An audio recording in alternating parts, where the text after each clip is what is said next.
60টা যুবক যখন তারা আশ্রয় নিল, আমি আল্লাহ তাদেরকে হেফাজত করেছিলাম ঈমান সহ। কে হেফাজত করছে? আল্লাহ ঈমান সহ তাদেরকে হেফাজত করেছিল।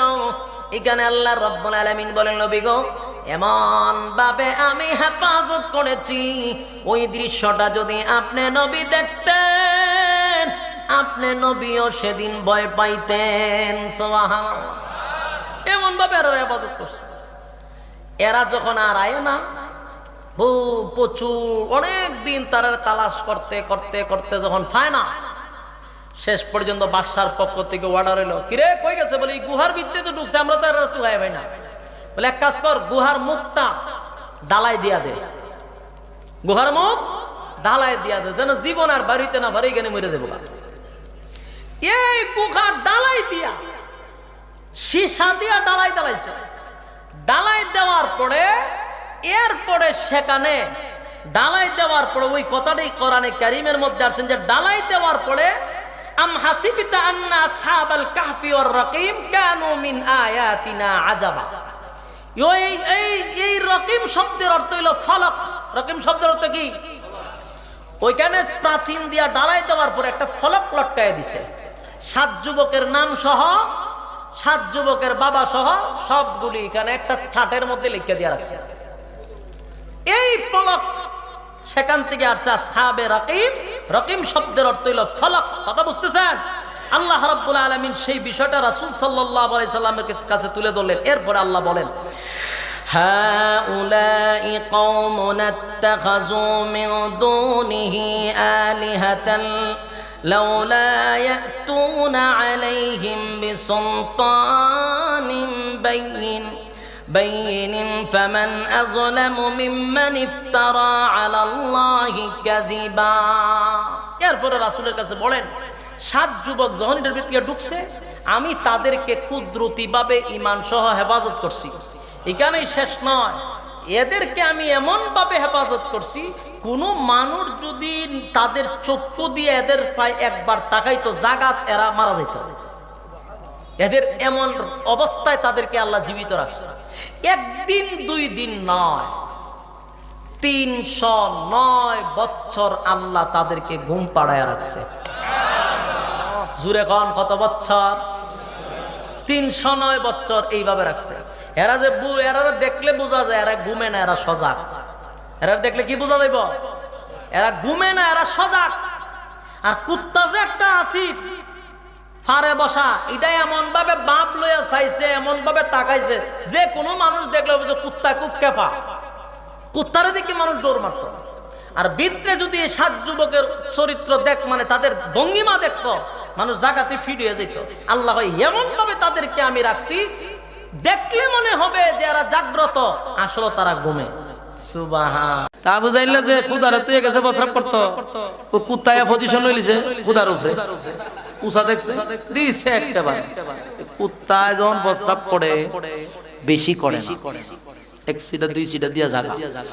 আর এক জায়গা প্রস্রাব করতে আমি কুত্তারে দেখছি, সারা দেশ ঘুরে এখানে কুতুর দেয়, এখানে কুতুর দেয়, এখানে কুতুর দেয়, খামো এটা দেখেন আপনারা, বাস্তব না অবস্থা।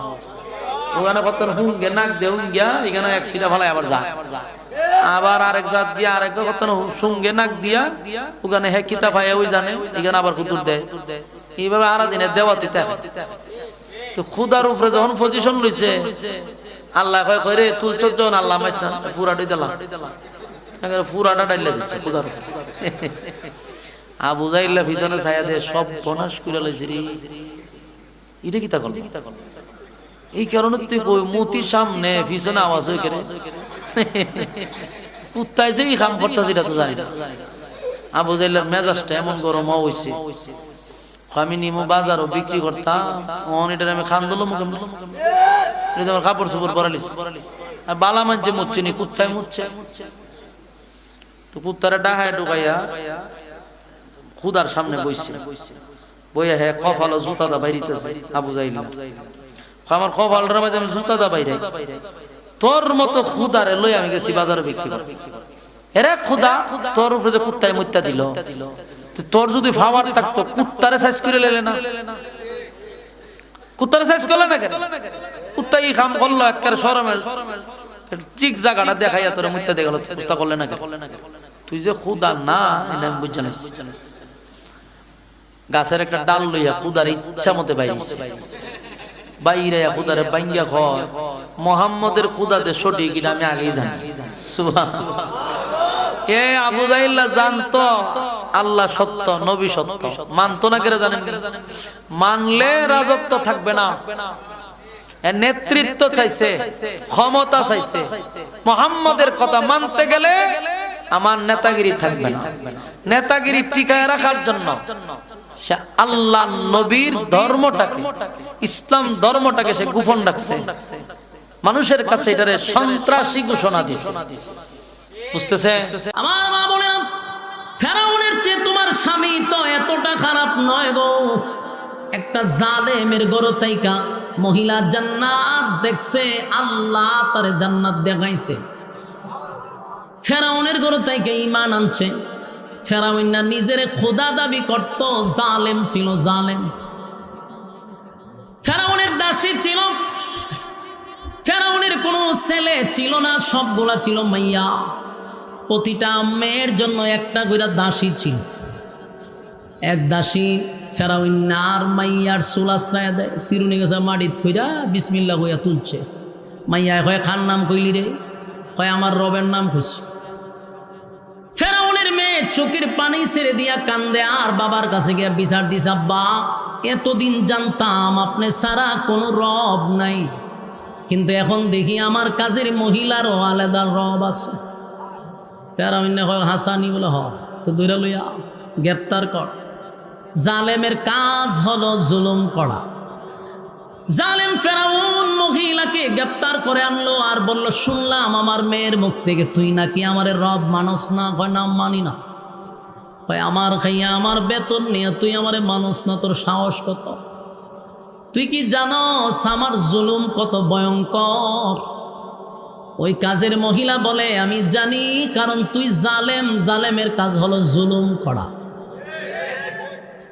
ফেরাউন কই গোটা দেশের মানুষ আমারে খোদা মানে রে আর আমার গরো খাইয়া আমার বেতন নিয়ে তুই বুঝি আমারে খোদা মানুষ না মহিলা কয় আমার যিনি খোদা আমার যিনি রব তিনি এক অদ্বিতীয় আমার রব কারো কাছ থেকে জন্ম নেয় নাই আমার রব কারোকে জন্ম দেও নাই আমার রব কারো উপর নির্ভর করে না আমার রবের ঘুম নাই আমার রবের খাওন নাই আমার রব চিরঞ্জীব যার কোনো মরণও নাই ফেরাউন না তুই খাস নি গলা পর্যন্ত খাস খাওয়া শুরু করলে গলা পর্যন্ত খাস জনমের ঘুম ঘুমাস ফেরাউন তুই কারো কাছ থেকে জন্ম নিছত এবং 4টা মাইয়া জন্ম দিস তো তুই কেমনে খোদা হস কোন অ্যাঙ্গেল থেকে তোরে খোদা মানা যায়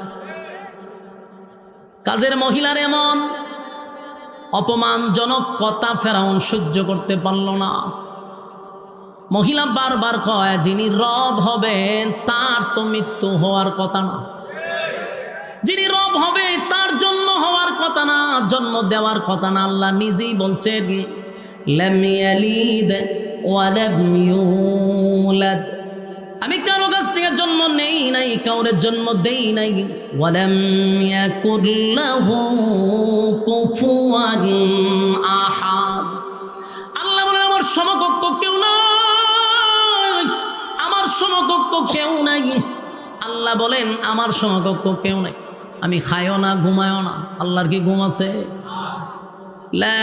জমিন সূর্য চন্দ্র গ্রহ নক্ষত্র পাহাড় পর্বত সাগর নদী নালা যা আছে যা দেখি না সবগুলা তছনছ হয়ে যাবে জমিনের মধ্যে একটা ভূমিকম্প শুরু হবে আল্লাহ একটা সেকেন্ডের জন্য ঘুমায় না ফেরাউন না তো ঘুমায় ফেরাউন না খায় ফেরাউন না বিয়া করছে সন্তান জন্ম দিছে তাই মহিলা বলেন ফেরাউন রে সবাই তোরে খোদা মানলেও আমি তোরে মানি না ফেরাউনের শাস্তি দিল ওই মহিলার যত বাচ্চা আছে সবগুলার একত্রিত কইরা গরম তেলের মধ্যে বাচ্চাগুলারে ছেড়ে দিছে এই আজনা ঘরের বায়না আলোচ্য বিষয় হলো ঈমান বলুন আলোচ্য বিষয় কি আরো জোরে ঈমান শুধু কথাগুলি খেয়াল করবেন ঈমান কারে কয়? ঈমান কারে কয়? আল্লাহ বলছেন আমিনু কামা আমানান নাস, ঈমান আনো ওই মানুষদের মতো।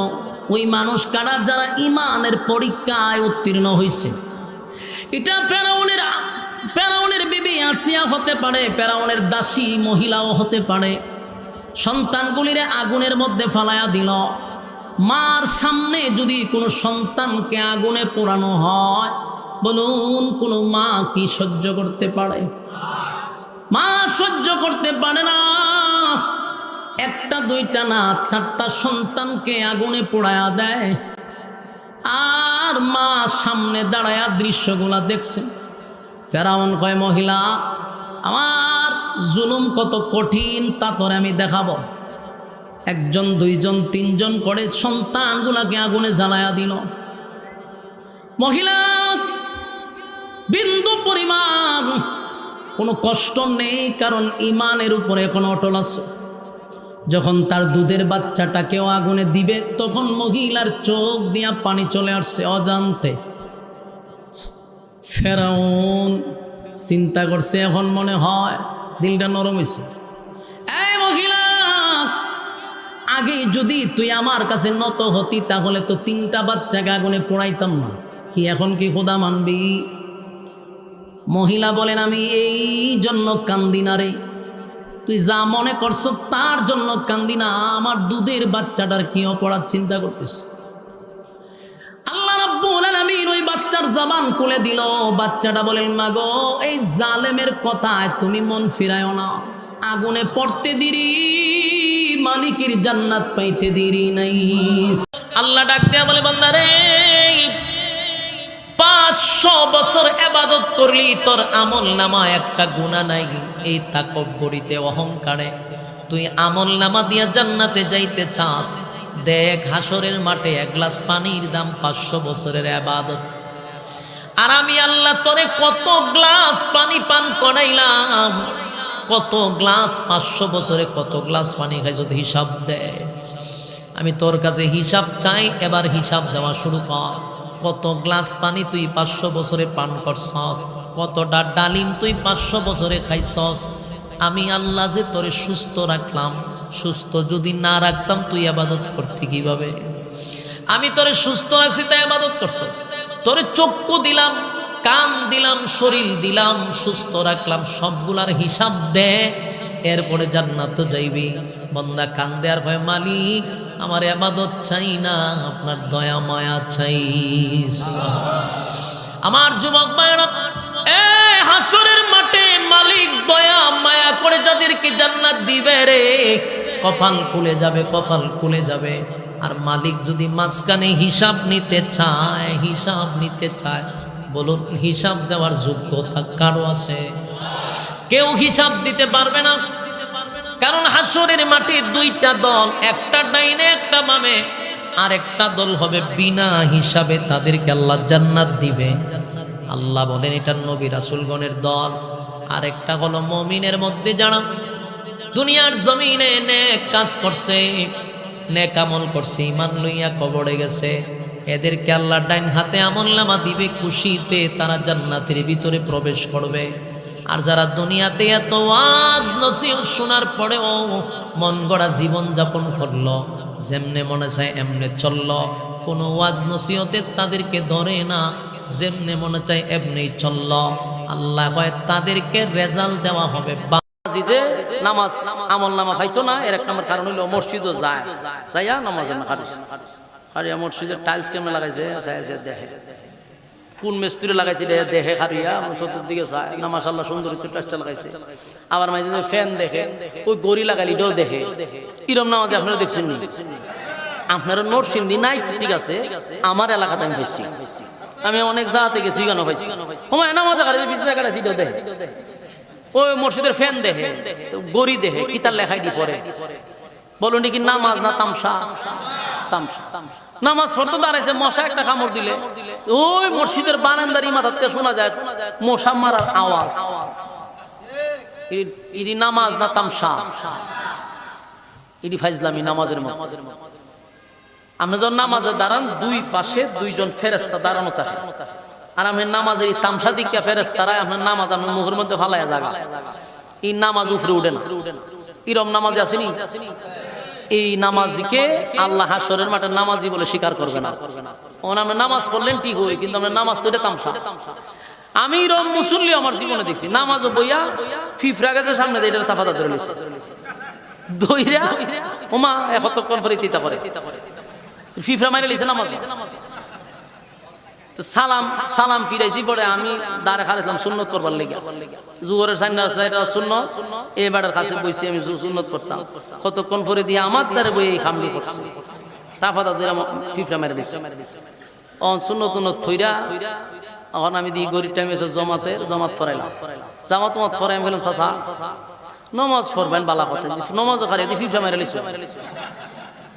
অহন তো বুঝতে পারছে যে হুজুর এটা দেখছে, ইমাম সাহেব দেখছে, এটা ইজ্জতের ব্যাপার। সে বানবা হোমা বেড়া 3টা নাইস মারছে, নাইস দিয়ে আমারে মুয়াজ্জিনটা রাখছেন, হেকে বালা করে মসজিদ জারু দেন। অহন সমস্ত দোষ গেছে মুয়াজ্জিনের উপরে দিয়া, ওই ফিফরা মারছে আর মুয়াজ্জিনে করে জারু দেয় না, এটা হলো মুয়াজ্জিনের দোষ। মসজিদ থেকে 3টা ফাল দিয়া মসজিদে বেরিয়ে গেছে। কারণ আমি যে কইছি এটা তার ইজ্জতের উপরে লাগছে, আমি সব বনাসতে আমার আগে কইলেন না মুয়াজ্জিনরা আধা ঘন্টা খাসা পঞ্চিতে বাইরিতাম। তো এরকম নামাজ আমি দেখছি, নামাজের মধ্যে দাঁড়িয়ে এগুলা করে।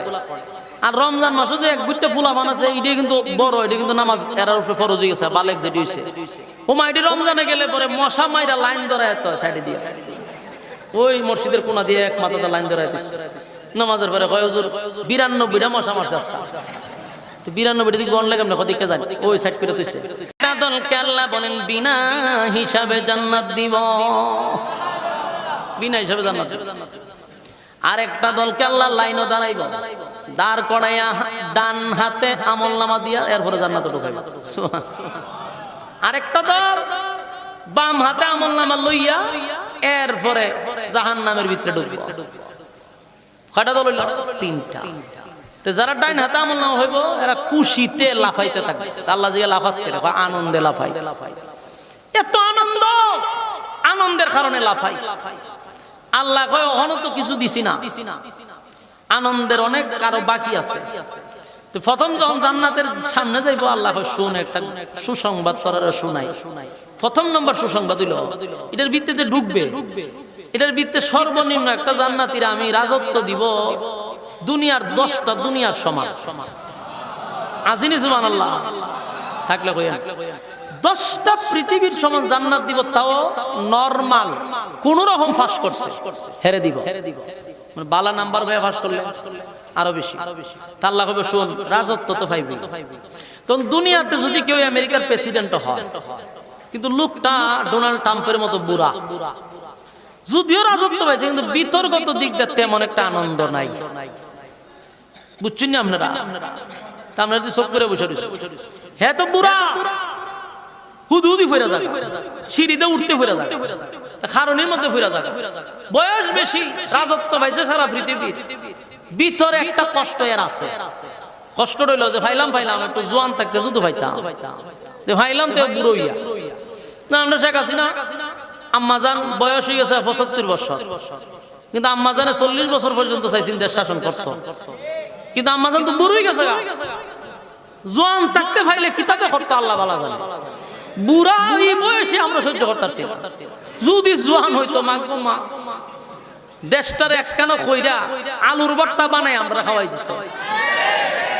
যাই হোক বয়স তো বেশি আম্মাজানের, এরপর আম্মাজান কম করছেন না, মাশাআল্লাহ তাই যথেষ্ট কইরা গেছেন। আমরা আরা যেমন তাইনের কথা ইয়াদ করব, আপনারা কি তা করব না? আমরা তাইনের কথা সবসময় স্মরণ থাকবো। মাশাআল্লাহ সুন্দর কইরা গেছে। তো বয়স কত আছি? 75 বছর আম্মাজানের, মনে বাড়ছে 1 বছর। তাহলে পাইছে বুড়া খালা পাইছে। আচ্ছা মনে করো এখানে তো দেখুন চাচারে, আমার সামনে তো চাচা বই রয়েছে, দাঁড়িয়ে একবারে সাদা, দেই দেশের প্রেসিডেন্ট বানাই গিয়া এখানে বইয়ে চিন্তা করো যে ভাইলাম তো বয়সটা তো কম হইতো, বয়সটা তো বেশি হয়ে গেছে, তুই কিতা করতাম তো ভাইয়া। একটা কষ্ট বিদ্যা আছে না? না কষ্ট না দাও, আফসোস আছে, এই আফসোসটা আছে। আল্লাহ হয় তোরে যে রাজত্ব দিব আমি, ভিতরে কোনো আফসোস নাই। সুবহানাল্লাহ আসেনি? দুনিয়াতে আফসোস কেন থাকে? কোন সময় মরে যাবে, ঠিক নেই। দেশের বাদশা হইল বিরোধী দল খারাপ মেরে দিবার লাগে। বাংলাদেশই বিরোধী দলে মারে, পৃথিবীর কোনো দেশও নাই। বাংলাদেশে এক দল গেলে আরেক দল হারিতে মেরে লিত, সেই দল নামলে সেই দল ছাই মেরে লিত। এই ভিতরে পিছনে একটা পেরাশানি থাকে, মন আনন্দে রাস্তায় ঘুরতে পারে না। কোন সময় রাজত্ব পাইলে কি 10 জন 15 জন সেনাবাহিনী পুলিশ কারে তখন লাগে, ঠিক নেই।